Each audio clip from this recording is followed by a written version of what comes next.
Saiu um visto aí chamado Working Holiday, que ele te permite você tanto turistar quanto também trabalhar no período de um ano.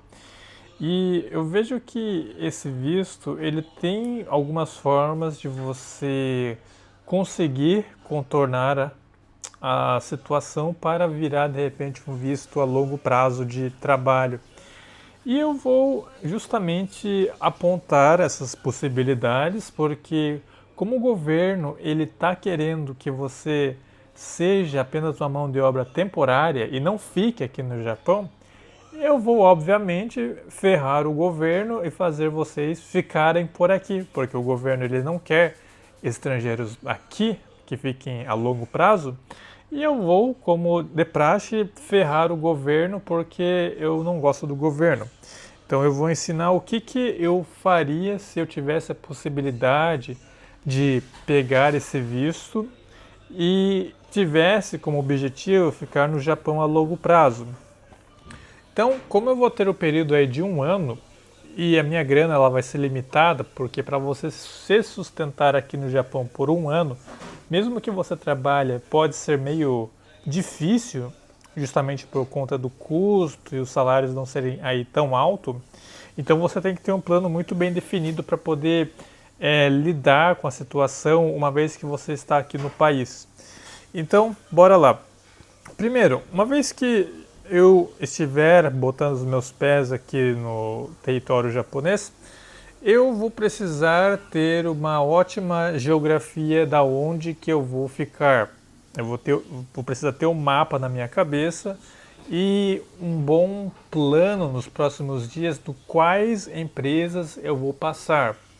Então eu preciso estar num local que seja minimamente conveniente e ao mesmo tempo não muito caro, porque os custos eles serão pesados. E uma forma de você contornar a questão de custo com moradia, que é um dos mais agressivos aqui no Japão, principalmente em Tóquio, é você achar as famosas casas compartilhadas ou shared houses.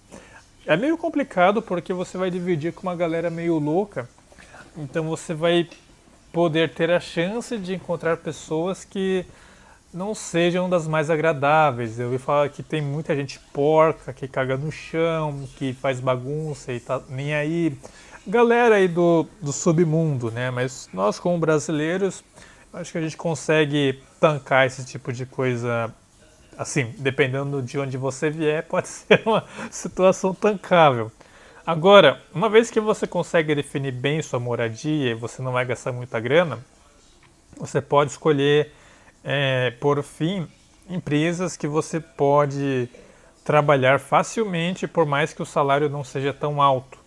Como assim? Existem empresas aqui no Japão que eles amam estudantes simplesmente pelo fato que os estudantes eles são carentes de grana, precisam muito de dinheiro, precisam muito do emprego, só que eles não têm capacitação suficiente para poder lidar com trabalhos que pagam um pouco mais. Então, as lojas de conveniência, elas são essas principais opções de estudante, justamente por conta da facilidade que você tem de obter e pela quantia de combine, loja de conveniência que existe aqui no Japão. Tem muita combine, poucos estudantes. Aliás, hoje deve ter bastante estudante, mas tem poucas opções que topam trabalhar com eles, justamente por conta do salário que eles ofertam, não é um salário muito alto. Mas eles são os principais pontos onde você pode contar para de repente conseguir converter o seu contrato para o contrato de longo período, né? Que você consiga assinar o contrato e fazer esse meio de campo aí para você conseguir voltar depois no país. E qual seria a estratégia para você conseguir fazer isso com sucesso? Você vai precisar estudar o mínimo do japonês para aprender o que você consegue vender no Combine e como você vai trazer esse assunto com o seu contratante. Você precisa ser claro o que você quer fazer, que você quer continuar trabalhando, que você quer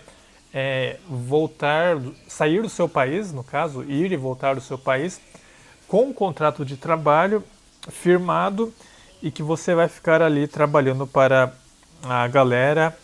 E é claro, vai ser o seu plano inicial, seu primeiro degrau.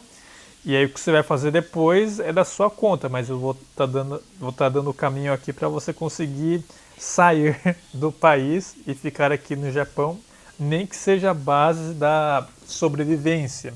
Então você tem essa alternativa para poder conseguir de fato ficar aqui no Japão e desfrutar do país e o que ele tem a oferecer. É claro, você vai ter que sobreviver no país, não vai dar para luxar, não vai dar para fazer muita coisa, mas pelo menos você saiu do Brasil, você conseguiu fazer esse primeiro passo adiante. E o que eu aconselho depois? Procurar aí outras oportunidades, porque o salário em Combini não é um dos maiores, ele é simplesmente o seu primeiro degrau no país. E aí você acaba tentando balancear tanto o estudo, seja de japonês ou de uma área específica, quanto o seu tempo de trabalho, porque querendo ou não você vai ter que trabalhar um tanto aqui no Japão. E aí essas shared houses serão uma opção que vai ser primordial você ter escolhido bem, porque você vai precisar ficar um longo período de tempo, vai precisar conseguir ter um espaço para estudar e sobreviver ali sem que você fique numa situação de higiene precária a ponto de destruir sua saúde. Então você tem todas essas variáveis para levar em consideração para fazer essa sua migração valer a pena. Essa sua primeira visita de um ano de turismo a trabalho, para conseguir fazer essa contornada no sistema do governo e trocar um visto para um visto de trabalho específico. Então, esse é o primeiro plano. O segundo plano é você seduz uma japonesa, uma mulher japonesa, casa com ela e aí você consegue o visto também. Obviamente, você vai precisar ter uma demonstração de que o relacionamento é real. Então você não pode simplesmente casar e pedir o visto logo em seguida. Você precisa acumular provas de que é um relacionamento verdadeiro, que você conheceu a pessoa, ficou com a pessoa alguns meses, foram para muitos lugares, tiraram muitas fotos. A imigração é chata, ela vai pedir um monte de provas que não é um relacionamento fake. E uma vez que você casa, que é um negócio bem rápido, até se você for casar só no Japão, você já consegue fazer esse andamento aí do visto. Mas enfim, galera, esses são os dois planos que eu teria caso eu tivesse a opção de vir para o Japão, como vocês estão tendo agora com o Working Holiday Visa. E se vocês curtem notícias referentes ao Japão, considere se inscrever aí no canal, deem um joinha para fortalecer e fique à vontade na seção dos comentários, caso vocês tenham algum outro plano que eu esqueci de mencionar. Falou e até o próximo vídeo.